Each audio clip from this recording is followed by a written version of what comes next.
You're listening to the Active Mom Podcast with host Dr. Carrie Pagliano. I'm a mom, physical therapist, and your go-to guide for staying active with pelvic health issues in pregnancy, postpartum, perimenopause, and beyond. Whether you're a fellow mom, physical therapist, or women's health professional, join me where I'll share expert insights, real-life stories, and the latest research to help you approach running, CrossFit, yoga, Pilates, HIIT, or whatever activity you love with confidence and evidence-informed guidance. Let's start the show. All right, full disclosure, sometimes I use my podcast as just an excuse to hang out with my internet friends that I've never met in real life. And that's kind of what this episode is. Diving into our new season here, bring back another friend to the podcast, Christina Prevett. She is a physio and researcher and athlete and mom extraordinaire in Canada. And we just she's just a fun person and super smart. You're like the library. You're like the human PubMed, which I totally appreciate about you. And so our purpose of today, if you're tuning in and you haven't chatted or listened with Christina before, is we're just going to talk about some stuff and have some critical thinking conversations instead of just spewing nonsense. We're going to have some good conversation. No controversy whatsoever, right? Never. I don't say things that just rock the boat sometimes, Christina, Dr. Christina Prevett. I don't think you had your PhD the last time you were on. Dr. Christina Prevett, welcome back to the show. Thank you so much. It's funny. I have some of my some of my faculty that I work with over at ICE. They call me the walking encyclopedia, just like you said. It's like, she's like, I feel like you're going to know where this study is. So that's a big compliment because sometimes it's tough to stay on top of the literature, but we're I just feel like we're just at the top of this boom that is about to happen in research in pelvic health. And it's very, very cool to be a part of it because we have minds that are changing.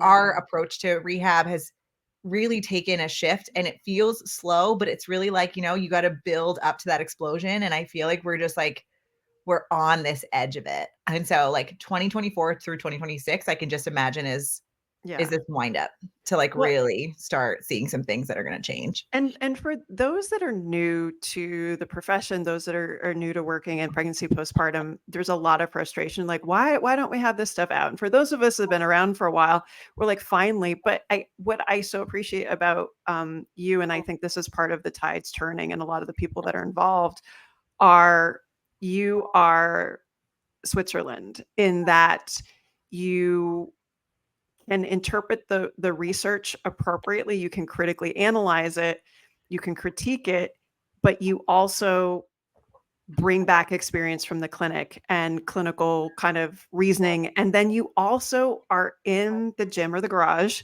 every freaking dang day. And so you have that personal experience too. And I think there's so much value to walking that talk. And I think that's what the turnoff was for so many years, where you just have, and no offense to bench researchers, thank you for your service, but we need to be able to speak all the languages, and you do such a nice job of that. It's been really interesting. So for individuals who haven't heard my story, I finished my PhD in geriatric rehab, looking at resistance training in transitions in mobility status and looking around independence. And then now my postdoctoral work is on resistance training, specifically high intensity functional training, high intensity resistance training in pregnancy with kind of a special lens on the pelvic floor. And, so much of our research has been done looking at fetal outcomes and delivery outcomes, but not a lot has really focused on mom's musculoskeletal health and how mom is recovering from birth. And so many people think that those are two very different areas, but they both have one very big similarity, which is that we tend to be very conservative and underdose in both of those areas of practice, right? In geriatrics, people have more chronic disease, they have more stuff going on. We have wrinkles on our face, we got wrinkles on our insides. And so it's just, we have stuff going on when we're seeing people who are in their 70s, 80s, 90s, and that makes them more vulnerable, which makes us a little bit more timid. And the same is true in pregnancy, where you got this another tiny human that you're taking care of and all of your systems are changing, and it makes us a bit timid. And so it's been kind of cool to see some of this change, but I always joke that I have my clinician hat And then I have my research hat, and my research hat needs to be informed by the clinician hat, but my clinician hat needs to have the justification of the research hat Right. in order for me to have a lot of confidence in what I'm saying. Like, one of the things that just drives me crazy on social media is that people are so confident in some of these things, and I'll push back and I'll say, like, where's your research for this? And then they're saying, like, well, where's your research? I'm like, I'm not the one who's putting it online. That one I don't kills have to take me. money. Like, I have it, but Like, like, also, you're the one who's putting this out, not me. see the letters after my name, the P and the H and the D, they mean something. Yeah. I'm like, I do have that, but like, also, this is your reel, not my reel.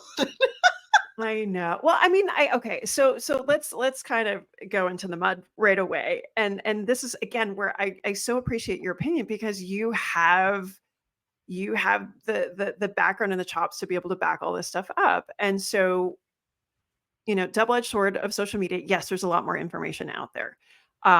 Good news. That's also bad news, because there's more variety of interpretations.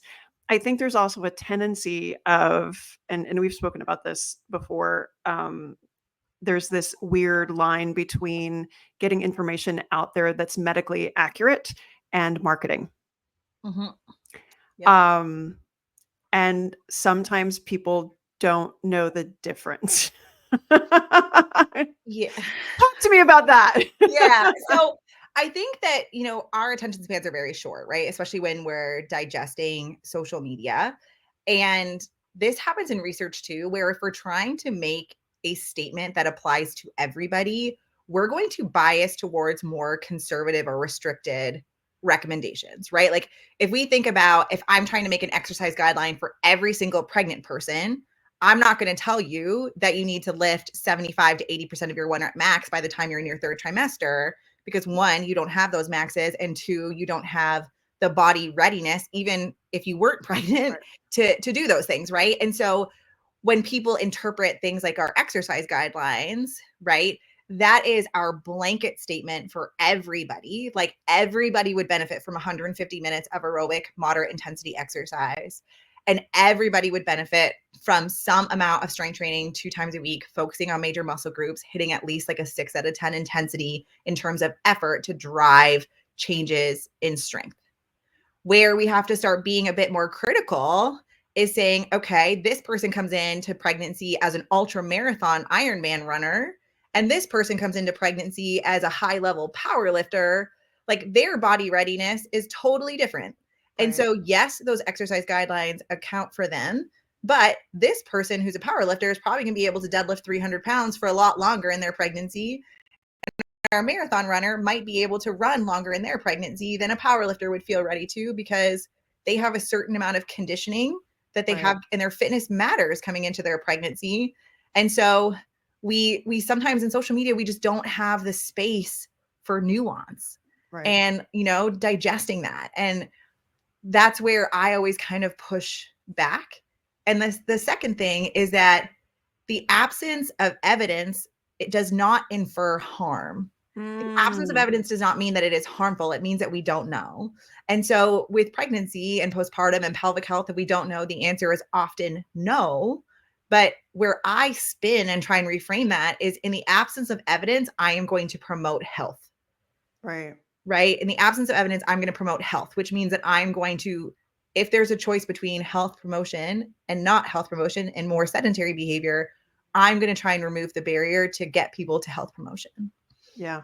I think that also, I mean, there's a parallel even just clinically too, because you have providers that are very by the book. You can only do this, you can't do that, like no gray at all. And we were kind of just mentioning before you hopped on about the ability to take that person in front of you and meet the needs that they have.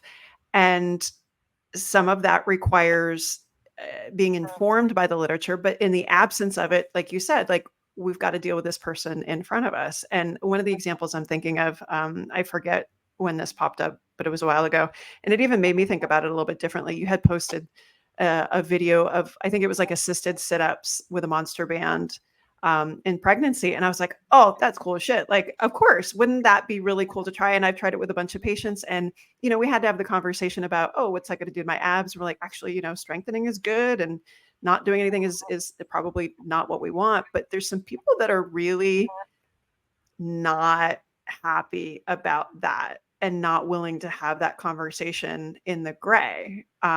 So let's dive into that one. Well, and I don't even think we're in the gray there anymore. So a couple of things. Like, one is, when we didn't have any data, we were looking at like theoretical ideas around how the core changes in pregnancy, right? And so your linea alba lengthens, does not split, it does not separate, it lengthens, rectus moves in order to make space for baby. This is a beautiful mechanism.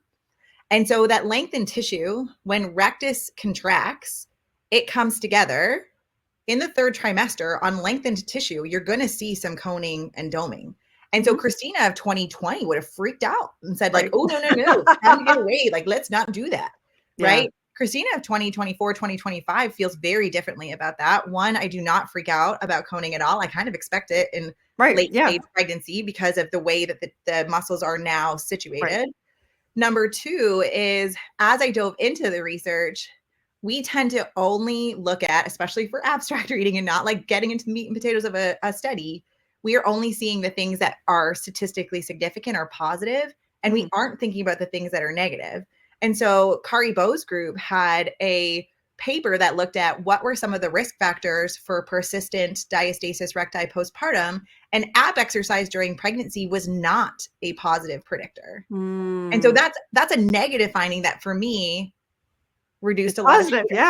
Reduced a lot of fear for me. And then if I look at our postpartum data and I look, there's certain things that we cannot control, like the size of your baby, if you had twins, if you have any connective tissue, if you tend to be double jointed and your ligaments are a little bit more stretchy than others, like those are risk factors for things like diastasis recti that are outside of your control. You can't change your genetics, right? But our modifiable risk factors from Nicole Beamish, Nicole Hill, married versus maiden name, showed that people that had persistent diastasis recti postpartum had less of a sit-up test, had a lower sit-up test score, which is a sign of rectus strength, and lower rotational torque, which was a sign of oblique strength, than those that didn't. And so those that decondition more during pregnancy, from a modifiable risk factor perspective, are more likely to have issues with DRA postpartum. And so that means two things. One is I am going to try and prevent as much deconditioning of the core wall during pregnancy as I can. And two, I'm going to strengthen the snot out of it postpartum, right? And so that has changed a lot for me. So now I have almost every single one of my clients, if they can tolerate it and if they are not afraid, though we have to think, where did that fear come from? It probably came from us, right? Like, then I'm going to have them doing some sort of sit-up variation or like six-pack muscle strengthening right up until delivery. And clinically, again, we don't have the research yet to back this up, but like clinically, I have had, if I can follow people in pregnancy, I have had very low rates of DRA postpartum, like approaching zero, because they never had a chance to decondition. And this is like this other amazing reframe that Margie Davenport, who's my supervisor, and I have been talking about, is what is the reframe around, is exercise safe versus how do we prevent deconditioning of pregnancy? Yeah, totally switch that conversation. Yeah. Totally changes it. That's the thing though. Even with women who even just do light exercises, like, oh, I was strong in pregnancy. And then they are shocked in those first weeks postpartum. Cause I see my mom's 2 to 3 weeks in postpartum afterwards. And they're just that's what I love to do, a readiness screen for running. Cause I'm like, just for everybody. Cause I'm like, you need to know, yes, you were strong in that body. This is a very different body here. And I think people don't think that. And like all of our running research is getting really cool. Like there was a study that came out last month that looked at gait and biomechanics that changes across pregnancy compared to controls. And we saw that people tend to be more upright, which makes sense. You got a baby that's like, your back muscles are working harder when you run.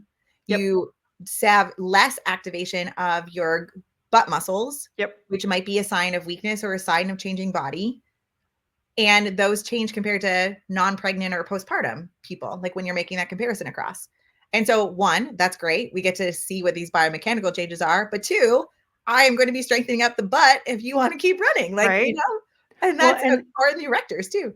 and there's another side. I'm getting the authors mixed up, but I remember reading them both and being like, "Oh, here's the crossover." When we looked at running form in pregnancy versus postpartum, lots of times it's quite similar because moms are not using rotation because they haven't used rotation in 9 months, and so they end up being very vertical, not working on Or they're holding onto a stroller, which is blocking it. exactly. Yeah, exactly. And so that's why these things perpetuate if you don't kind of dive into them. But once you know that that's a thing, well, why don't we head it off in the first place? Like, Yeah, like I think about that so much. We used to very much discourage running after a right. certain part, right, in Yep. pregnancy.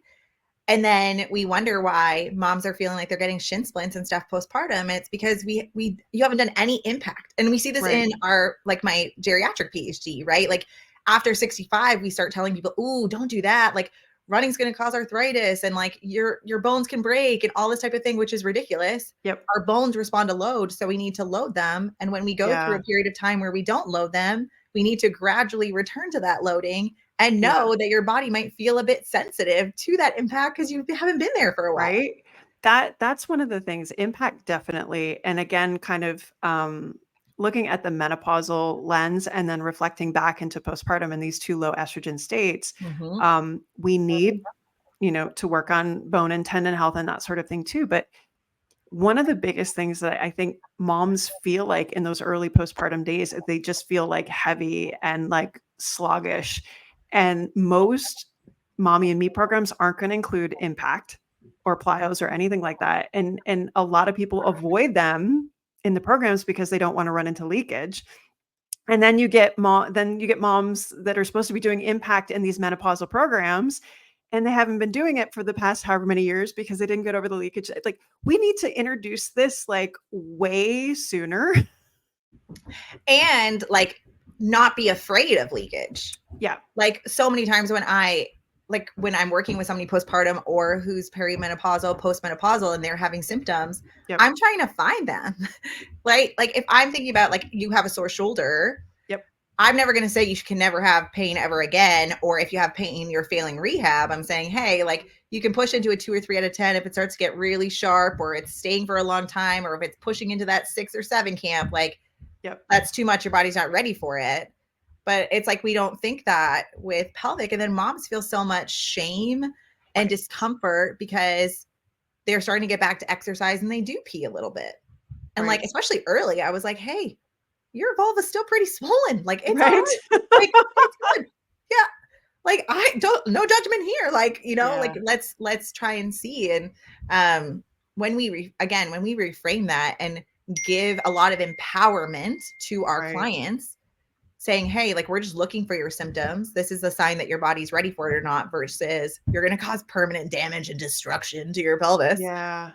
It just really changes a lot, It's just Yeah. so great.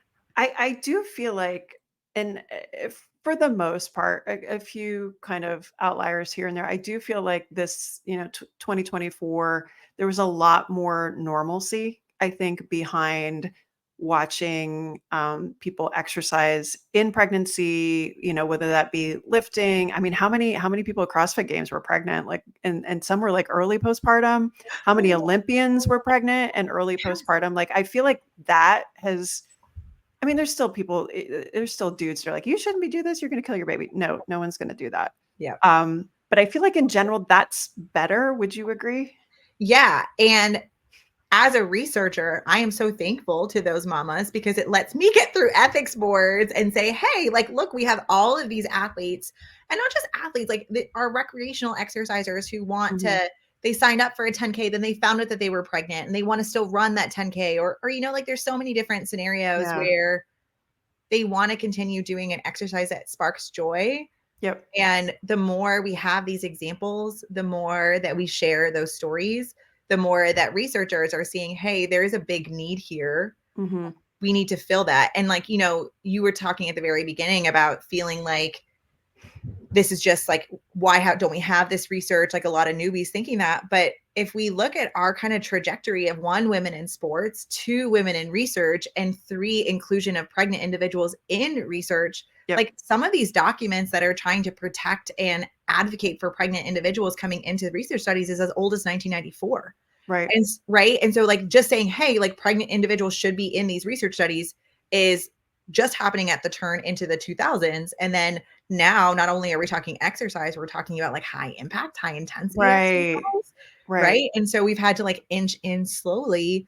And Yep. even just how many women are trying to run during pregnancy or are trying to do these things during Right. pregnancy. I would say that's even the last 10 years. Yeah, even I would say less than that, Yeah. honestly. I would say less than that. And it's funny the conversations that I'll have with patients, and I'm sure you do the same, where the patient's very confident, like staying active, and a parent or an in-law Mhm. will pass judgment on them because that was not what was socially acceptable or medically acceptable at the time. And I think that's where there's still tinges of people being like, this is okay, right? And where it is so helpful that there's A, more research, B, more people just being out and active during pregnancy and postpartum, because we need those examples because those voices are still there. Yeah. Or they're saying, hey, this is your time where you don't have to try so hard. Right. Come to my Just sedentary side. rest. Yeah, absolutely. But like that deconditioning, it matters, like I've had clients who they were placed on pelvic rest or activity restriction in one pregnancy, but not the other. Mhm. And when they compare across, they're like, Oh, oh yeah. my gosh, the postpartum journey was so different when I Mhm. didn't have that same level of deconditioning. And this Right. is where I'm pushing back on our OBs and on, Yeah. our medical providers and so if I talk with any of them, I say, hey, where does this restriction come from? Mhm. And so many of them have been open with me and said, honestly, this is what my We don't know. attending told me. Yep. But we really just don't know. Yeah. And I think it's important for us to recognize that there are certain things that happen in pregnancy and postpartum that we just have to wait and see, that we Right. have no control. There's no intervention. There's nothing that we can do. But that is a very hard pill to swallow as a pregnant person, just waiting to see if something's Oh, going to go yeah. wrong. And so Yeah. you're turning to medicine and you're saying, help me, like, I need to do Like, something. And they're like, well, then then don't do this or right. don't do that. And it feels like it's giving them, I think, a little bit of control, but really what it's also doing is making us a bit weaker when we have already a really stressful Yeah. event happening. I've seen that come up a lot. It's funny. I'm sure you're in similar Facebook groups. I'm in a Facebook group about a podcast. It's really funny. It's called the Alley on the Run Facebook group. Alley on the Run is a podcast. Allie Fowler. It's a running thing. Anyway, she's super fun. But the number of questions in there about, hey, I'm pregnant, you guys are the first people I'm telling, and they're telling this whole Facebook group. Or I just went to my doctor, and like this person's like training for a marathon that's coming in like 4 weeks. There's a lot of that coming up right now. Mhm. And they're like, okay, I found out I'm pregnant, should I still run? My doctor says no. And like, they're not symptomatic, there's no issues, everybody's healthy, they've been training this whole time. And it's really interesting to see what the audience, with the other, just like lay people in the group, are writing back. Hey, you know what? You need to find an OB that's supportive of this. And if you're feeling good, like, and it's decent advice, which is not always how it Right, is. for sure. For sure. Which is kind of nice. And people say, and I understand that, not everybody lives in a place where, medical care is for it. And I'm sure there's places like, Utah and Colorado and Portland and things like that, where there's like huge ultra scenes and there's doctors that are very used to, moms running, For sure. trails and that kind of stuff. But like, it does honestly feel like it's almost like a grassroots tide is turning kind of thing. And if you're not on board, you better, because otherwise you're gonna get kind of mowed over. Yeah. Well, yeah, and I think, we're seeing this in pregnancy postpartum, we're seeing this in menopause as well, Yeah. where our individuals who are menopausal were the ones who had to advocate for themselves for pelvic health and pregnancy postpartum. And they're saying, like, I'm not taking this advice as Yeah. this as it is okay for me to feel this way, or I should expect to feel this way because I'm older. Like, we have life. Like, I want to live until I'm 100, which means that I'm going to be postmenopausal for half of my life, right? Yeah. If average age of menopause is 50, then I'm living 50 years in a postmenopausal state. And I refuse to accept feeling like trash that whole time because I got a Yeah. lot of life to live, I would agree. Yeah. And so, yeah. So how do we advocate? And I think we have some physicians who are coming on board that are being such great advocates as pelvic health. I'm writing a lot of letters.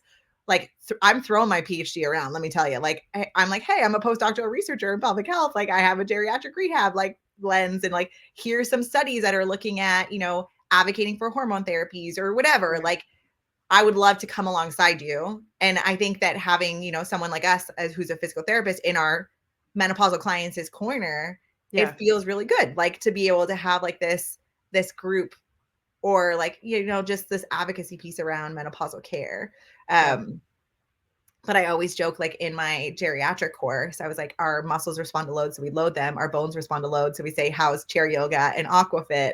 And then we wonder why our postmenopausal individuals are struggling with things like osteoporosis. Right. And, there's just so much that we can do to try and help and advocate for them. Yeah, no, and like I said earlier, like I really feel like my nosedive into menopause has made me look at, postpartum completely different. And even, what are all the things that we're gonna need to do in both those phases of life that we really honestly like, can we start talking to our daughters sooner? Can we advocate for, you running and jumping and playing on the playground and kind of like, don't ever let that go away. That time period shouldn't end. I've really seen it a lot this year. So my daughter started middle school, and so they have recess, but there's no playground anymore. And it's almost like it's socially unacceptable to go to the playground. And they used to go for a half hour every day, hang, jump, run, and now it's gone. And I'm like, Mm, oh my God, is this where it begins? Is this where it absolutely. begins? That these things that we're trying to pull back in play and running, jumping, impact plyos, lifting heavy things, throwing things around, like, is this where we start to lose it? And how do we stop that loss so that we don't have to retrain it at these other phases and stages in life? Or is that too much of an ask? I don't think so. Like, I think so. My daughter's 5, so I'm a little bit behind you from a parenting perspective. But when I think about like lifespan, like female lifespan, Yeah. in adolescence, things like making sure that they're fueling appropriately and getting their period between 11 and 14 Yep. is hugely important, right? Because peak bone mineral density happens at 18. And so if they're under fueling in their teenage years, and it's not that like they're just athletic, so they're not getting their period, or their period is Right. very late or delayed, or, that can set them up for success when they're 55 and now Right. they have stronger bone mineral density, knowing that we're going to see some decline in lower estrogen states, Yep. right? Bring that bone piece to pregnancy postpartum. Calcium metabolism changes in pregnancy, which means that we have pregnancy and postpartum induced bone mineral density loss. Right. And we have some individuals who are in pregnancy who are already osteopenic, Right. right? And they don't know that because we don't screen until 65, right? But for most people, it's transient, and within 12 to 18 months, people's bone mineral density has gone back to baseline, but not everybody. Yeah. And how do we get bone mineral density loss? We make sure that they're fueling appropriately, that they are doing resistance training, and that they're loading their bones. But in pregnancy and postpartum, we tell you, don't load your bones, don't lift very heavy, right? And it's the same Yeah. thing that we're seeing in older adulthood, right? Yep. As soon as, things start to hurt, or you start having musculoskeletal pain, or we decide that you are old enough, then we're going to start telling you that you should be restricting impact, restricting load, and then it's happening again. And so if we take this lifespan approach, it's like, one, we really need to actually think about the advice we're giving people in these like transitions, and not thinking, oh, this person could have bone mineral density issues, let's avoid these things. It's, hey, I'm trying to mitigate bone mineral density issues, Right. and this is what I need to prioritize. Like, Right. and that's across the lifespan. So like, your Yeah. daughter is in the perfect phase of like, Yep. we need to get to their coaches and make sure that they're eating enough. Yep. When some of the boys teams are getting full strength and conditioning classes, and your girls are getting agility ladders and plyo bands, like, that's not okay. Like, we need to No. get them strong. And then, Yeah. that's why we wonder why for our female athletes, they are more likely to have bone stress injuries and ankle sprains. And those are all like, getting strength around their joints and making sure they're fueling appropriately, because those bone stress injuries are impact related. Yes. Right. But it's because there's not enough muscle to support that impact, and there's not enough fuel to support that impact. Well, And and so, then add in that you've got kids being pressured into doing one sport all year round. Then add in, the disparity, and softball is the example I use all the time because my son did baseball through 5th grade. That boys pitchers have a pitch limit. Girls do not. Tell me why that happens. You cannot tell me that girls pitching softball shouldn't have a pitch limit. Or that are we saying that women's rotator cuffs or girls' rotator cuffs are stronger and therefore more able to handle more pitching volume? Like, no, there was a running study. Oh gosh, it was a couple years ago, looking at kids that, and I totally messed this one up apparently as a kid because I only ran and swam. Kids that do agility sports like ball sports, so soccer. I'm sure field hockey was in there, those sorts of things. They were less, and then went on to be runners as adults. They were less likely to have running related injuries as an adult than those that only ran as adolescents. I was like, yeah, I get that. Forward and backward, forward and backward, forward and backward, right? Versus getting a couple of different planes of direction. Yeah. So it's like these people that are like, yeah, I'm going to put my kid in, swimming all year round, and then they do nothing other than that. And I'm like, no, we're not doing that. Well, and like our research on like early sports specialization is so consistent that it's not great. Yeah. But like you get into the fear of your kid being left behind and wanting to give your kid every opportunity and all those types of things. It's that pressure I feel like is very real. Mm-hmm. No, I mean, yeah, when you get to that, let me know because we're in the thick of it right now. Oh, it freaks me out. Like we're really just starting. I have a 5-year-old and a 3-year-old. And so my 5-year-old is in gymnastics on Monday. My 3-year-old is doing swimming on Tuesday. And I'm like, yes, you're so far now. Yeah. I was like, Carrie's telling me that I'm like hitting this stride of like hitting this area. So. And that's the thing is in the beginning, you're like, hey, let's try all this stuff out. And then at some point, in order to participate, then you've got to do the extra stuff or the travel or this or that. And then there's just not enough hours in the day. And so then how do you choose? And really, is it fair to make a kid choose when they're like 7 or 8 what sports they want to do for their, high school career? No, that's not fair either. And then it comes back to us because we're shuffling all the time and we're in a car for, 3 hours a day. How is mom getting her exercise and, all of that. And so it all gets wound up together. Totally. It all gets wound up together. Yeah, life's just hard. Like, and so when I think about that, and I was like, life's so hard. There's so many barriers that are outside of like my advice for people. Mm-hmm. Why are we restricting people more? And they're just like trying to make it work, So you said restricting people more, and we've had a back conversation about this, and I'm pretty sure you know where I'm going. There's a lot of talk about kind of what exercises we should be doing at certain ages and phases in life. And there's a huge conversation of this regarding menopause. And my big concern about demonizing certain types of exercise, specifically like zone 2, that kind of stuff. And as runners, I'm personally offended. I'm a new runner. I'm a newbie runner. I know. Welcome to the club, by the way. We will talk about fueling. Okay. Yeah. Put a pin in that one. We'll come back to that. We need to talk about this half, my dear. No, but like, I don't know if Canada is like this at all, but in the States, I feel like we have such an issue getting people to be active. And it's hard to remember that when your work and your mindset is in the corners of the world where you think, oh, well, everybody's active, and they're not. It's like, how do you get people to have safe places to exercise and, good, healthy food and just to have those basic things. And then on this whole other side, you have people being like, okay, if you don't do this, if you don't do this, if you don't do this, then basically you're going to hell. What should the average person kind of like, how do you navigate that? Yeah. So in terms of our over 65 population, 17% of individuals hit the exercise guidelines. Yeah. And I would say that is an overestimation because a lot of that data is coming from self-report, right? Yep. People are saying that they're being active.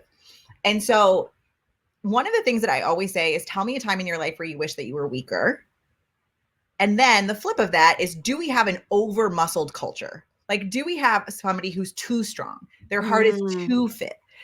And you guys are like, come on, Christina. And I was like, but that's the way that we are messaging this, right? Is like, when I am thinking about, like, again, kind of going into my 65 plus lens, like, people are not exercising enough. Mm-hmm. People aren't doing enough. And so my main job is to remove barriers to exercise. Yeah. And so that is getting into what do they like to do? Yep. What is something that they are going to wake up and actually want to do it, right? Because I can have the perfect exercise program. It's perfectly dosed. It hits all of these parameters, blah, blah, blah. And if they don't do it, it doesn't matter. Like, Exactly. it doesn't matter. And so when I talk about across the lifespan, you and I have had so many conversations about this, and this is where the black and white doesn't exist. We talk about risk tolerance zones, right? And so every single person that you work with is going to have a risk tolerance zone with movement, right? And I would say with age, that risk tolerance shrinks, narrows, like how much they're willing to push their bodies outside of that comfort bubble. And part of that is our fault as medicine providers, because we tell them to shrink it, right? Because we tell them that they can't do impact anymore, or that lifting is bad for their joints, or whatever that might be. But my job isn't to give them my risk tolerance zone. Mine is to meet their risk tolerance and get them engaged in something that is meaningful to them. Yeah. And so when I think about all of these like very restrictive, like don't do zone 2, like if the only thing I can get individuals to do is zone 2 training for 30 minutes, 3 times a week, that's, I don't even want to say only, I was like, that's freaking awesome. Like, way to go. If you can get into that moderate intensity zone, you're going to protect your heart, you're going to protect your bones, you're going to protect your brain, you're going to protect your mental health. Like, we have research to back up that more movement is better than no movement. Mm-hmm. And there's a dose response curve that the more we do, the better. Yeah. Right. And then you can get into the weeds of if you want to optimize this or biohack that. But we need to start with the fact that 17% of people are hitting these exercise guidelines. Yeah. And then we have some of the data like the blue zones, which, you know, there's some like question marks about some of that data. But what they show is that when you are in an environment where it becomes easy to exercise. Yes. So when you are in a space where like you have to walk up and down hills for just your day-to-day movement, staying fit and healthy as you get older becomes easier. Yeah. Right. I have a gym in my garage, like, and I work from home. I have no barrier now as a busy mom who, you know, my kids are done school at 3:30 and then they're off doing this and that. And like, I don't have to go to somewhere else and I can be in my garage. And sometimes I'm super tired. So I just get on my bike and spin my legs for 30 minutes. And that removes that barrier. But like when we make it too complicated, then we're like, I'll forget it. Yes. That's a conversation that has come up a lot with friends the last couple of years. And I think the impetus was the sitting on the sidelines because your kids are doing so much stuff.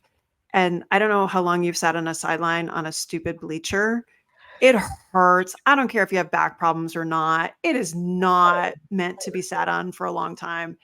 And I think when you do enough of that, and then you're in the car and it doesn't feel good. No. And I'm lucky enough to have friends that will just like go walk during practice.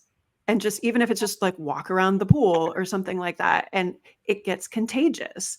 And then you get to socialize and then you get to do other stuff. And I think it really does make a difference to finding those little movement snacks. But again, to your point, on these talks with my friends, they're coming to me and saying, okay, I'm probably in perimenopause, menopause. I'm hearing all this stuff. Am I supposed to be eating 130 grams of protein and going to the gym and lifting weights and doing all this stuff? And I don't have time for this. And then they don't even know where to start. And it's like they're spinning around and they've done nothing. And I'm like, no. Us walking right now, that's the first start. You know, throw a little Fairlife protein in and chug that down after your walk. Okay, that's the second one. Like we got to take it one step at a time. But I really feel like people want to do, it's just like postpartum again. I want to do the right thing. The right thing is just, okay, what's an easy thing to introduce and stay consistent with, and you don't hate it. Yeah, you don't hate it. And I think too, like the mindset for me over the last year, this has been the hardest about engaging in exercise that I have ever had. And like my kids were a little bit older, and it was because I finished my PhD, I started my postdoctoral research, I moved to a different country for the third time, I started back in clinical practice again 1 time a week, which was great.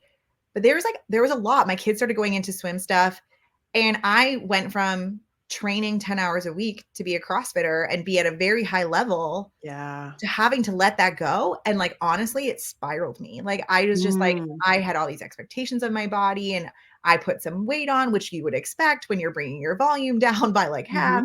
and that's where the half marathon came from. Is one, I needed to get outside because I was working from home and I needed some sort of stress regulation. Yep. And two, I needed something that I had absolutely no expectations on my fitness about. Because I'm not a runner, so I'm just doing it as That's how I feel about CrossFit. yeah. So like you flipped it, right? I And flipped so it. Yeah. yeah, you flipped it. And so you're like, I have no Yep. expectations of this. I'm not figuring out paces or whatever. Mhm. Which was my big mistake on my half marathon because I was like, I'm just a newbie. I don't need to think about anything. Well, And yes and no. right, exactly. And then my husband's like, it doesn't matter if you're a newbie, 21 kilometers is still 21 kilometers, Christina. I was like, I got a really good I told you so. And then my husband and I also joke that like when we were younger, we would always say like, who works out at 5 a.m.? Forget that nonsense. And then you're a parent with 2 little kids. Yeah. And so I work out at lunch and he works out at 5 a.m. because that's the only way that we can, consistently make it work for, a busy family life. And so like those expectations. But if I would have said like I have to maintain 10 hours a week or else it's not worth it anymore, or this exercise like that all or none, like only HIIT training and not zone 2, or you have to do this resistance training this way or don't, like it makes it stressful. And exercise is supposed to be fun. It's 100%. It sparks joy, like to move your body. Like, and for me, it's been so joyful too, like bringing my kids into it. But if I'm expecting that I'm going to have this perfect run when my daughter's with me on a bike, like forget it. She tells me she needs a breather and then her hands are cold. We have to go back and it's always something with them. Yeah. No, my daughter's like, can I go for a run? I'm like, really what that means is you want to walk for 5 minutes, run for 3, and then you want a snack. But at least she's got the snacks down. She could teach you something. Yes, that's exactly it. But like all about the snacks. Yeah, all about the snacks. Yeah. So, but like, it's this, we've talked so much about how it's hard to understand nuance, right? And like the nuance, it's in the weeds, right? It's as clinicians, we have to critically think that like my recommendations for one person is not going to be the same as my recommendations for another. Right. But when we're going to the foundations of it, we have to take where the person is, take where they want to be, and remove barriers to whatever it is that they want to do. Right. And it's not about what I think is right. It's what they think is right and what they're willing to accept from a symptom perspective. Like, I think that's also one of the biggest kind of gifts or roles that we can play as a clinician, because recognizing that there's a lot of different seasons and change, and having kind of experienced that ourselves, coming from a position of expertise, supposedly, where we can tell somebody that like, and I don't know how much is being a PT and how much is my mom's street cred, but like, if you are not sleeping because your child is in sleep regression, choose the sleep over the workout.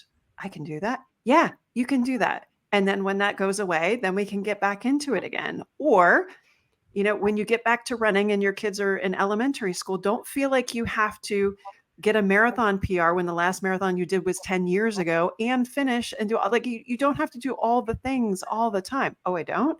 No, it's not, you're not going to die anytime soon unless we didn't talk about this. But like, I think giving people permission to have fluctuations and changes, and it doesn't always have to be foot on the gas forward. It kind of reminds me of when I was a kid, that like the kind of the conventional wisdom was you got to run every day or it doesn't count. And I remember always on like January 1st, I'm like, I'm going to do this every day. And then of course you skip a day and that's how resolutions die. But like, no, that's how you screw up consistency. Like show up whatever you can in those circumstances. And I think us being able to work with patients and help them find a way through, giving them permission to, hey, in this, it looks like this. And as soon as that shifts, then it'll look like that. Like that's a lot of power to give somebody. And it's like the total Brene Brown thing. It's like, if you only have 30% and you give 30%, you gave 100% yes. effort. And good for you, mama. Like, yes. Like you're doing so great. It's totally reframing it. But I think especially our younger moms, it's like they need somebody to kind of give them that perspective. I'm like, it's not going to be 100% all the time. Trust me. Even now, like I came home last night and it was a shit show and I didn't get anything done. My son was supposed to go to swimming and someone pooped in the pool and then he lost it because he couldn't go swimming anymore. That happens. It Yeah, at happens, least it right? wasn't him pooping in the pool. It wasn't him, thank goodness. Yeah, welcome to swim culture, by the way. Are you guys doing indoor swim or outdoor? Yeah, indoor Okay. swim. Indoor is a slippery slope. Be careful. Right now, it's just taught and parent. Yeah, but like then it's really a quick slide into, okay, are you gonna compete? Are you gonna do a 25? Okay, well, how about a 50? Like Oh, then it's man. just like, how many days a week are you swimming? And It's we a lot did of a early hard mornings, right, with swimming too? nah, summer swim for us. Winter swim, it's later. We kind of stepped back a little bit this year. My daughter's doing developmental as opposed to competitive, which means there's no attendance requirements, there's no meet requirements, there's no parental volunteer requirements. She's just showing up a couple times a week or once a week or whatever. And that's a lot more chill. But unfortunately, that puts us at the less ideal practice time. So it's like 7:15 to 8:15 at night. And when I go to bed at 8:30, that makes for a challenge. Yeah, so then maybe you're trying to figure out how to get you just go in your PJs. That's the going. Well, yeah, I think we'll be able to do that soon because she's had field hockey right before with an hour buffer in between. So she does field hockey. We camp out in the car with the dog with snacks for an hour, and then she goes into swimming. And by that point, I'm just tired. So I just take a nap in the car. Yeah. Not the most ideal. Last year we had a nice ideal thing. She had something every night, so I walked every night at the same time. It was great. The dog got in shape. It Yeah. was all good. This year, Yeah. not so much. Not so Yeah. much. And even like within seasons when you think that you have it all figured out, all of a sudden you just don't have it figured out anymore. It changes. It changes, yeah. So let's talk about your half marathon experience here. At what point in the half marathon had you realized that something had gone awry?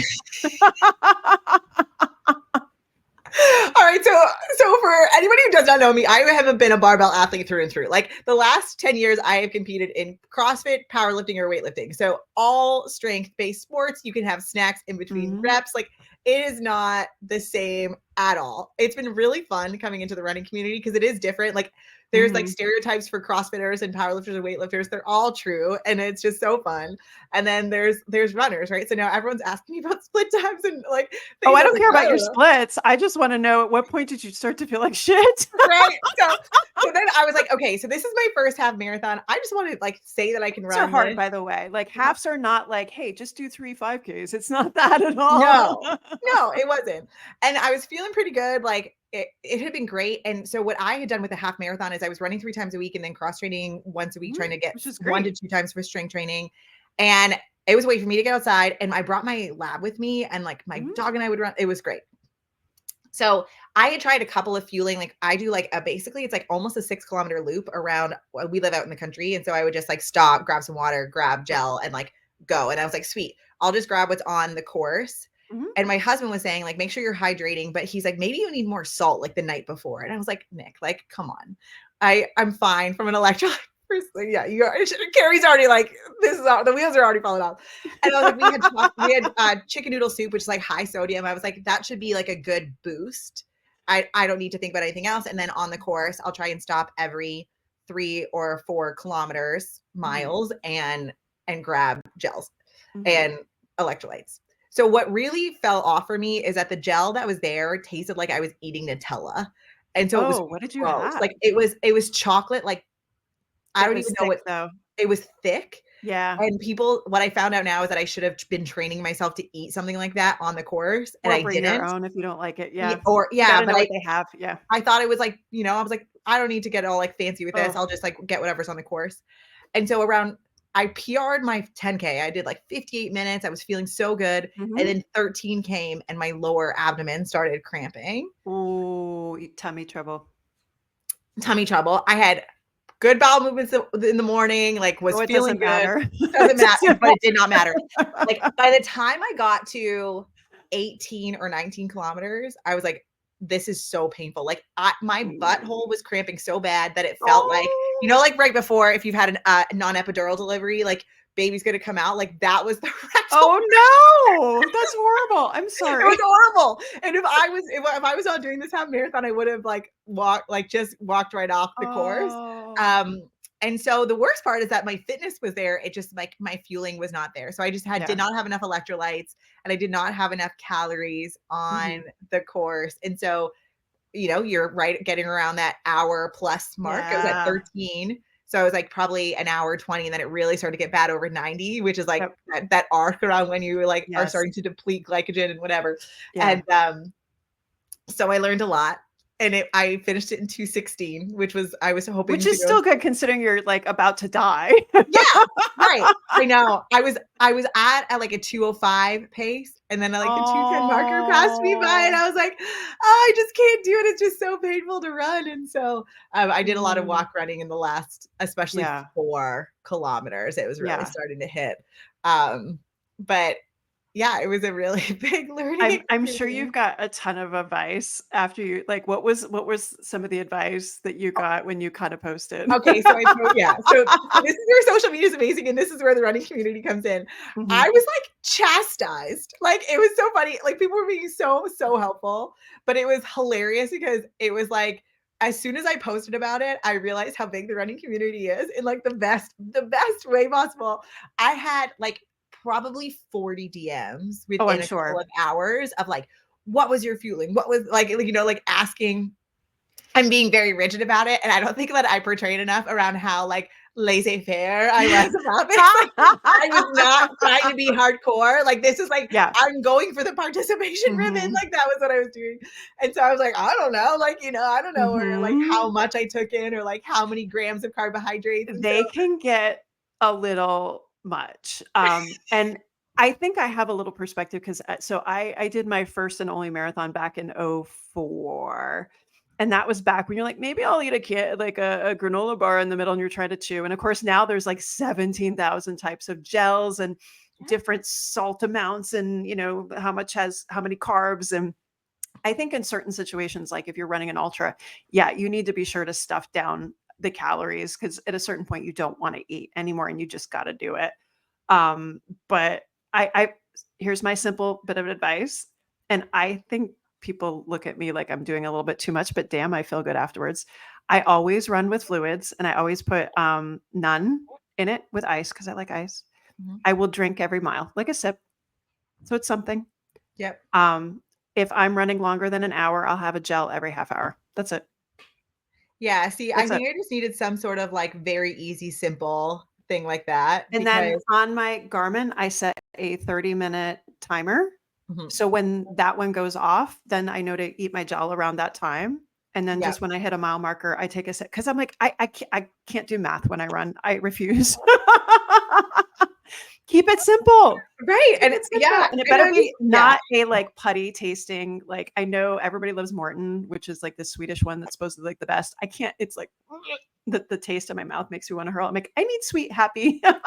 Well, that's what it was, like, it literally tasted like Nutella on the race, and I was like, "This is disgusting," No. and I shoulda just, like, slurped it back, like, looking back, I was like, "I shoulda just dealt with it," like, I was just kind of, like, sipping at it really Well, but here's slowly. the thing too. There's some of them that you have to have with fluids and some of them you don't. Right, And like, I so didn't if you know didn't know which one it was, no so idea. that's the problem too. Like if it was the one that you need to have fluids with and you didn't have enough fluids with it, it can cramp your tummy up too. So, Yeah, so, like, there was just yeah, exactly. So, but keep obviously it simple next time. Bring your own, shove it in your shorts, shove it in your bra, all right. good. Yeah, and so, like, usually for me too, like, if I have an athlete who's doing a weightlifting or powerlifting meet, I was Mhm. like, "Just bring what you would normally eat," and, Yeah, like, I say, like, "Don't get in the weeds of all this other stuff, like, don't try and manipulate your 100%. weight, whatever," and so I went in with that same mindset into this half marathon, Oh, which obviously was a big mistake, and now I will forever be changed from having that like, there's nothing quite like the feeling. And I learned this 2 years ago. Yeah, it would have been exactly 2 years ago 'cause I did a 10 miler for the first time in a long time, and I didn't fuel, and I just did the Gatorade on the course and that kinda stuff, and I finished and I felt like shit, and I, like, had to this walk, last and one I that was you like, just did? this is so Army 10 miler is October every year, and I did it in 2022, and felt awful, and I Okay. was like, "I don't ever wanna feel like that again," and then 2023, I got a run coach, did a better training program, and then actually started to find my own fueling, and felt a million percent better last year, and then this year, it was hotter, and I didn't wanna eat and drink, but I made myself do it because I was like especially in the front end, if you skip those first aid stations, it's gonna bite you in the ass later Mhm. on, and I always tell people that, and they're like, "Oh, I'm not thirsty." I'm like, "You will be." Yeah, so Um, try and catch up it's to it it's after. yeah, and it's the same thing, you just gotta hit it on the front end, so I don't worry about any of that stuff now, which is good. But no, it feels awful. You Yeah. feel like you want to pass out. It's just, it's I was not. in bed by 6 o'clock that night. Oh, easy, I just like easy. left my husband out to dry with the kids. I Mhm. was like, I'm so sorry. He was so good Yeah. about it. He was No, so good about it. it's funny in running is a lot better now than it used to be about like how much you eat and that kind of stuff. And there's the alter community is actually really good about this too, because obviously if you don't eat food, and they eat like actual food, but there's this one podcast, it's a Trail Society podcast. They have a motto. They're like, big dogs got to eat. Are you eating snacks? And they literally remind you during the podcast, are you eating a snack now? Are you That's go to awesome. feed.com, eat your snacks. And then That's they talk a lot awesome. about red S and all that stuff too, because obviously that's It's in hugely that community. important. But I love just the fact that we can talk about eating Yeah. and food and that it's Yeah. normal. I So love eat it. more. Yes, eat more. And one of the things that I think is really cool as for me as a physical therapist, like one of the best things that you as a physical therapist can do is try new things, right? Yeah. Like to know what it feels like to Yep. max out your squat, to know what it feels like to do a high intensity interval, to know what it Yep. feels like to do a track workout, to know what it Yep. feels like to try and swim and not die and drown. Like that would be me, right? Like and now like, I have a unique perspective now, like with the running Perspective. community, like I could serve the running community before, Right. but But now now you it's know. very different being in that, like having tried it. And again, I'm Yeah. not trying to be a crazy, like really high level runner, but I also know like, oh, like these are things to consider. Or like if you really Yeah. hyperhydrated, then maybe you don't have pelvic floor dysfunction, you just have a full bladder. Like, Right. or like depending on the run, when time you're running, it might not be that you have anal incontinence. It's just you have rectal bulk, and it's just when you would normally have a bowel movement. Like, Yeah. but until you try those things, like, and this is a problem I see in physio, it's a problem that I see in the research is like Mhm. when I look at these protocols, I was like, you've clearly never done this before, Yes. because 3x10 at your 10 rep max is not a possible prescription. The reason why it's Mm. a max is because it's not repeatable. Mhm. Right. And so I think about this in our research. I was like, how much of it is not 100% accurate because our prescription doesn't make sense? But unless you've put yourself into that, unless you've been a coach or coached Yes. or done those things, you're just going to take it at face value. Yeah. And so many of our health intervention researchers, they know the exercise piece, but it's the clinician that has done it.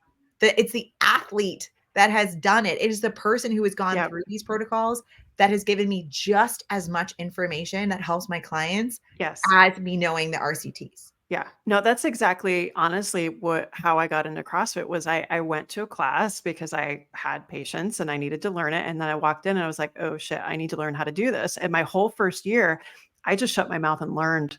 And I was like, I don't know what I'm doing. I'm out of my league here. I have no space to talk. I'm just going to learn. And that to your point on the clinical side of things, I do appreciate that there's so many more clinicians in our space that are learning things to be able to, treat the lifter, to treat the runner, and that sort of thing.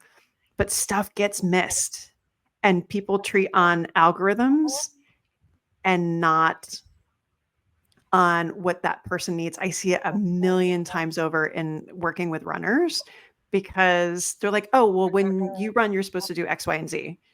And I'm like, except for da da da da da. And like everybody feels like, okay, you need to change runners' techniques. I'm like, no, that's the last freaking thing you should be touching. How about these other things that you've totally missed? But they learn runner equals this, this, this, or lifter equals this, this, this. And they've never done a push press, or they've never done a snatch, or they've never, and I'm like, no, no, no, you can't do that like that. Yeah. Well, and I think one of the good examples is that Return to Running post by Goon Brockwell and Donnelly. Like Yep. if you talk to them, like the goal wasn't to be that this was a hard, this is how you Right. have to do it. It was, they were putting an idea saying, hey, we have nothing. Let's break down running and give some ideas. Yeah. And we don't have research to say, okay, if you pass 5 out of 8 of those screening, I don't even know how many numbers it is, then you're good to run, or your relative risk for getting pelvic floor issues with running is this versus not. And yet it's become the gold standard because we want that checklist. Right. Right. And so if you have a person who passes 11 versus 12, what's your advice? Versus 5 out of 12, what's your advice? Or like I Yeah. have a person with a 2 out of 5, which would be considered a relatively weak pelvic floor, who doesn't leak until 5 miles in, Right. versus somebody who has, a 5 out of 5 with a very strong contraction who leaks as soon as they start running. Yes. Right. And so that's where the nuance comes in, where maybe for the person with a 5 out of 5, I need them to stop contracting their pelvic floor as they're running. Right. And it has nothing to do with their strength, despite what the checklist says that they should be ready for. Yep. And the person with a 2 out of 5, yeah, we're going to start increasing their strength, but I'm not going to stop them from running until they hit that 3 out of 5. Right. I'm going to keep them running, but maybe get them to do walk run intervals just shy of when they start to pee, so they can bring some of that tension down in their pelvis and then go again. Like, that's where you and I have had so many conversations around. It's different. Critical thinking. Yeah. No, I'm thinking of somebody specific. I just got this email over the weekend. A client that I worked with virtually, I think 3 sessions over maybe 6 or 7 months. And she was a couple years postpartum and had worked with 4 physical therapists in her area. And some were running physical therapists too. And she kind of had done all the things. And she's like, I leak. And she was trying to train for a marathon. She's like, I leak basically after 8 and on downhills. I'm like, well, that's easy. And she's like, what do you mean? And I'm like, what do you do for strength training? And she's like, nothing. And I'm like, okay, so let's, and here's the thing too, is you can have people that pass a running screen and leak, and you can have people that fail a running screen and they're fine. It's a tool, like use your brain. It's not the be all end all, like carved in stone, which I know we both agree on. But this particular person, it was my job to listen to where the problems were. She didn't have any downhill specific strength training. We did that. She wasn't doing any impact training. So we literally did just these very, very simple things. She sent me this lovely email over the weekend. She did a 10K with a stroller, completely dry. And the year before she was soaked. And by the way, the day before she did the 10K this year, she had done a 17-mile training run, totally dry. And I was like, I didn't put my hands on her. I literally, like, different part of the country. Yeah. It was with good critical analysis of her story, where her actual deficits were, and the ability to kind of problem solve and pick those pieces out so that we actually fix what's going on instead of the general stuff. And I don't think it's hard, because it's almost easier because you get to see what everybody else did and what didn't work. So it's almost like easier. I'm like, well, where are the gaps? That's probably where it is. But again, it's like, if it's a pelvic floor issue and it's downhill running, it's not always the pelvic floor. Yeah. Do you know how to load of the quad? Yeah. Do you know how to downhill train for runners? And I had gotten into that a little bit with trail running this year. And I'm like, if you don't know how to get yourself ready for downhill trail running, that's a whole other animal. If you do a trail run, talk to me first. There's a whole separate thing that's different from road running. It sounds redundant. And what I am trying to learn too is, like, I had only worked on sprinting mechanics. And so I was overstriding compared to long running. And so I had one of our faculty with ICE do just a running analysis on me this weekend, because I was trying to drive my legs forward like a sprinter would, my knees forward to, like, really run. And then I was overstriding, and Tib Ant was angry at me. But, like, you know what I mean? Like, those are things that have nothing to do with, like, being really specific to the pelvic floor. And it's just around, like, listening and evaluating and being able to kind of be unbelievably curious. Cause I do too. I always joke that I get chronic, complicated, and cranky. And so, like, oftentimes I'm seeing individuals that, right, like, especially I work in geriatrics, right? Like, I do a lot around postmenopausal women. And so, yes, they have pelvic floor dysfunction, but they also have arthritis here, and this comorbidity and inflammation is high from this. Like, there's just a lot, and we can get into the weeds, but, like, where the critical thinking is like zooming out and saying, okay, like, what's the next step for this person to remove one of the biggest barriers for them to move? Yeah. And it doesn't have to be so freaking complicated. It really just doesn't. I always joke too, like, if I think about rehab, I am doing one of 2 buckets. It's body not strong enough syndrome, whether that's like tendinopathies when I'm interacting with aging, because we lose strength with age. So if your activity is constant, but your strength is going down, then things might show up that didn't. Or if the ground reaction force when you fall is greater than the tensile strength of your bone, then you fracture. Like, that's the bucket. Or it's not recovered enough syndrome. Because now when we look at our health promotion data, sleep, stress, nutrition, recovery is a big bucket around building this bucket of strong enough syndrome to stay at that same depth. And so I have these 2 buckets, and I am using my manual therapy to slowly, like, bring down pain but then I'm working on building up the buckets. So either making your recovered enough syndrome bigger so that you don't have this bucket that's overflowing because you're Right. too stressed out or you're not sleeping well. And then I'm building your capacity for the strong enough bucket so you can do everything that you want to do. Yeah. We like to make it complicated, but like everything in rehab can be into those two camps or both. Right. And I think then that's an easy enough thing for a patient to understand though too, right? and I draw those buckets out for my clients every single day. I was like, Yeah. like just like, you said about not sleeping postpartum. I was like, right now, your recovery bucket, not that great. That's okay. Mm-mm. Like I can't tell your newborn to sleep more. Like you're not gonna be able Mhm. to tell your newborn to sleep more. But know that your recovery bucket isn't as full as it needs to be. And Yep. so your body readiness is not going to be the same. And that's all right. We're just going to make sure that we maybe inch you up in volume and intensity slower than if you were Right. sleeping through the night. Yeah. No, and Or you work 3 days a week instead of 6 days a week. right? Well, and I think that's also, I mean, credit where credit's due. I think that's where that mom experience is invaluable.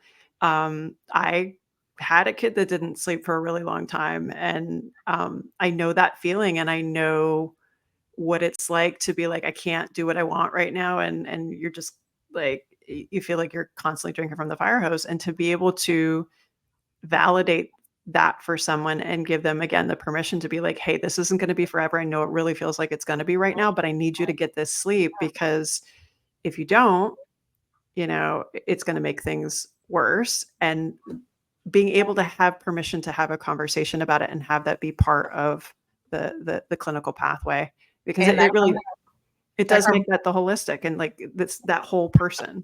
and that conversation comes up again with me around menopause. I call it the Yeah. menopausal witching hour, 2 to 3 a.m. That's when my clients are up. They're like, Oh yeah, it it's is. like 2, 3 o'clock. I'm awake and I don't know what Mhm. happened. I can't fall back asleep. Don't pick up your phone because you won't go back to sleep. And I was like, it's this, like it's like almost the same thing, right? Like if Mhm. you're like either like you're getting hot flashes and it's making you hard to go to sleep, or Yes. something's happening from a brain fogginess sleep Yep. perspective as you're transitioning through menopause. Yep. If you are not sleeping, just know that that fatigue trickles into the day. Right. And so when you're thinking of exercise, oh my gosh, I can't think about having the energy. I'm just trying to get through my day. Then we Mhm. start doing the same thing, like releasing those expectations, talking about movement snacks, like trying to just encourage activity 2 to 3 times, like all of those, like it's so funny how it's like kind of cyclical, right? Like where now it's like this tiny human is dictating your recovery Right. bucket. Now it's your hormones are doing your recovery buckets. And so Yeah. like like those menopausal symptoms of brain fogginess and increases in joint pain and fatigue and lethargy, depression, anxiety, like those buckets are signs of menopause, and it can make it so that you don't feel as motivated to go into exercise. Mhm. And so Yeah. acknowledging that those exist and then also like talking about how to work through some of those barriers, Mhm. it's it's a lot the same. It is. I feel like it's a lot of the same, but then also what really drives me nuts, I'm sure you've seen the memes where people are like, it's some like video in the background of like somebody getting trashed out of nowhere, or like hit by something, and like, oh, and then perimenopause shows up, and I'm like, I'm done with the memes because we did them in postpartum and they're not funny. Um, it's also permission to have the conversation that you can go talk to your healthcare provider and have discussions about your quality of life, whether or not that includes, whether hormone replacement therapy would be right for you, or, estrogen, testosterone, progesterone. But at least have the conversation and know you don't have to suck it up or wait it out, or this is just what it is. Because again, like, I feel like we went all through that in postpartum, like, oh, this is just what it's like. And like, no, it shouldn't necessarily have to be. Like, let's not I do this always joke, I was like, again. did you know that because erectile dysfunction is largely vascular, that we could make the argument that loss of erectile function is also part of the man's aging physiology? And like nobody ever hesitates to give some Viagra or Cialis. Like, I always joke about being like, changes in libido are a normal part of the male aging experience. So it's joke be like, that when we give out Viagra like Tic Like Tac. candy. Yeah, exactly. Where's mine?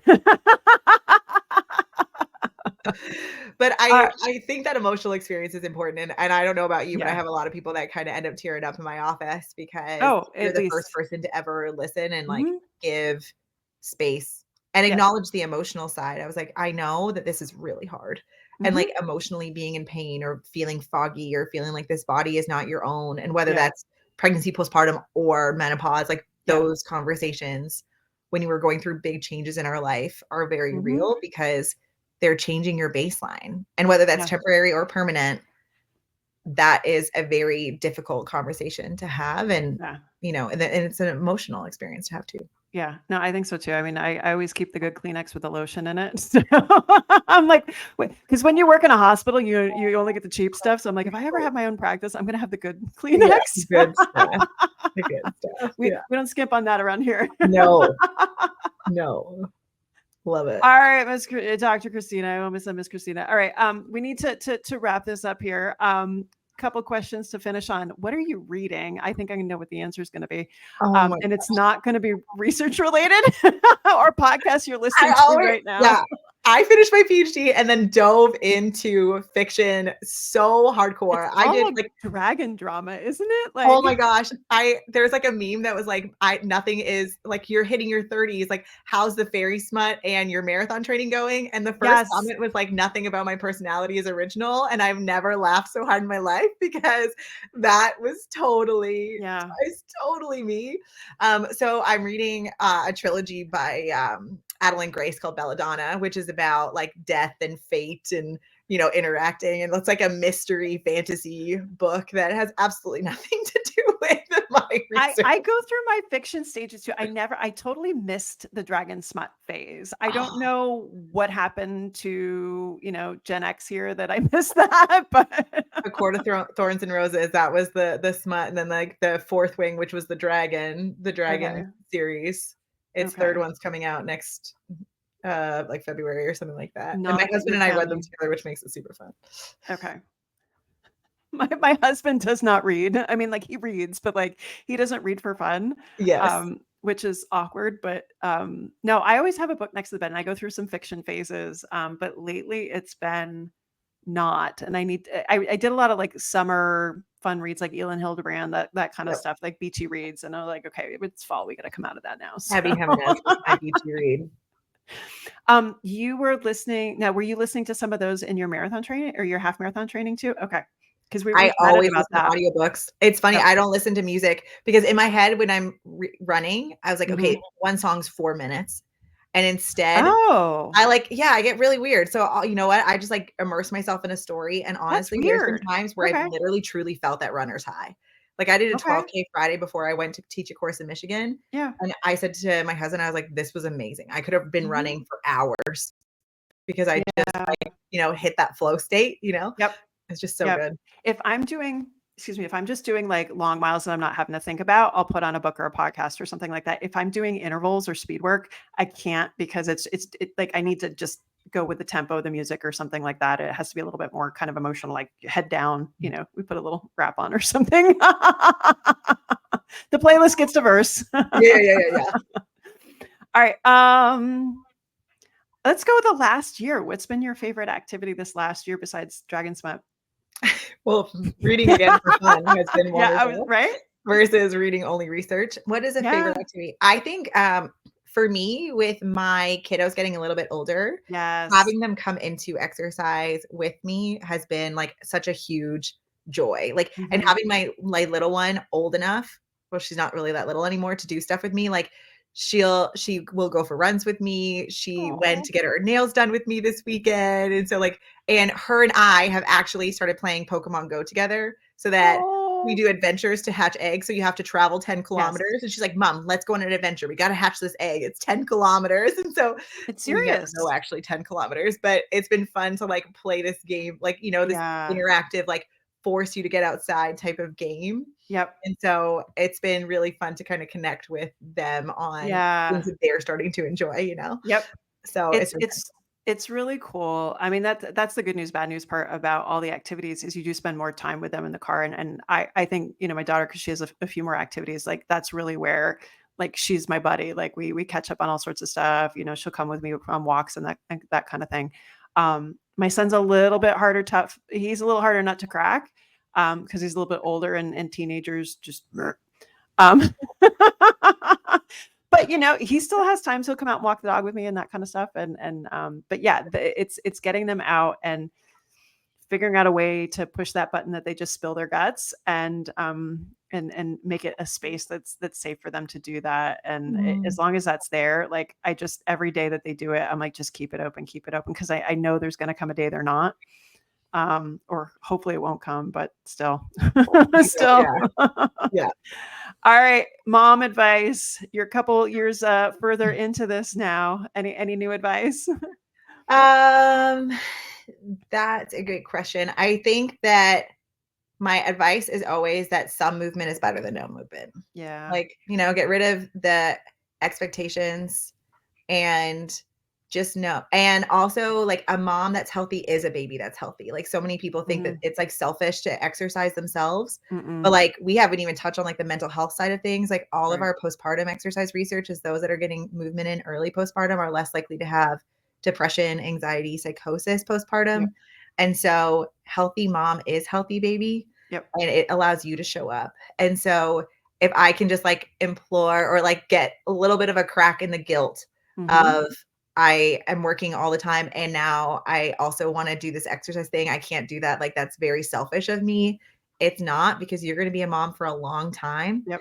And the healthier you are, like, and as they get older, like now both my kids are in the gym with us. Yeah. And they know how to do push-ups and they do burpees and they like say moving my body makes my body feel good. And like that's your family culture. It's just family culture. And so they see that you prioritize moving for your body to feel good. And, our conversations are never around body shape and size. Like that's just our lean. It's around like, I feel good within my body when I move. And I think that makes me healthier and it makes me show up better as a parent. Yeah. No, that's huge. And I think that's a big societal shift that's I'm seeing more and more of, which is really kind of cool to see. Yeah. All right. Someone, let's go postpartum, menopause, whatever you want. Like who's got your attention right now? Yeah. So in terms of researchers, you've had a lot of these people on the podcast. So Rita Deering, Shefali Christopher, and Margie Davenport is my postdoctoral supervisor. They are wonderful. Yes. In the menopause space, I'm following a lot of the docs like Mary Claire and Rachel Rubin to really start helping to advocate in that space. And then Alyssa Olenek did work around menstrual cycle. And then her postdoc was in menopause. And so she has a very nuanced approach around the hybrid athlete across the lifespan. Oh, cool. And her research was on like physiology and metabolism in different phases. So very cool. She is another researcher that I really respect and I see a lot of benefit. She's got a big platform and she always goes with the nuance. And so, love it. Yeah, she's fangirling already. Really wonderful, and she would be another one that I would be That's looking cool. out for. She's not in the postpartum space, but more general fitness and menopause. I feel like it's all going to kind of float into each other. Dr. Rubin, actually, she was a resident at Georgetown, and while I was there, so she came in and hung out with me in clinic, which is really cool to see kind of her mass explosion. And we're lucky enough to have her locally here, but she outspoken isn't the word, but I love it. The advocacy and like, we're just going to talk about this stuff and you're all going to have to listen. So, all right, last one for you. What does it mean to be an active mom? To be able to get up and off the floor at 100.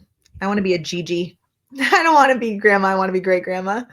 So that's setting up the stones, right? Like the two fountains of longevity are estrogen and muscle mass. And so I'm going to try and hold on to. I love that. For as long as all right. Well, I might not. I mean, I'm probably going to be dead by the time you get there, but you will be alive when I turn 100. So let's make a deal now. Okay. Yeah. Get up and off the floor at 100. Exactly. We'll do it together. All right. If you want to learn more about Dr. Christina Prevett and her work and her half marathon endeavors, learn from my mistakes. I'm not perfect. You're not going to get perfect from me on my social media platforms. That's exactly. For sure. Oh my goodness. And little birdie says that 2025 is going to be a big year for a lot of publications. Knock on wood. So definitely keep an eye on her Instagram because she posts good stuff here and then over on the Barbell Mamas. Thank you as always. It's lovely to catch up, and we'll have to go for a run one of these times with some gels. Yes, with some gels. That's right. We're going to do it. All right. Thanks so much.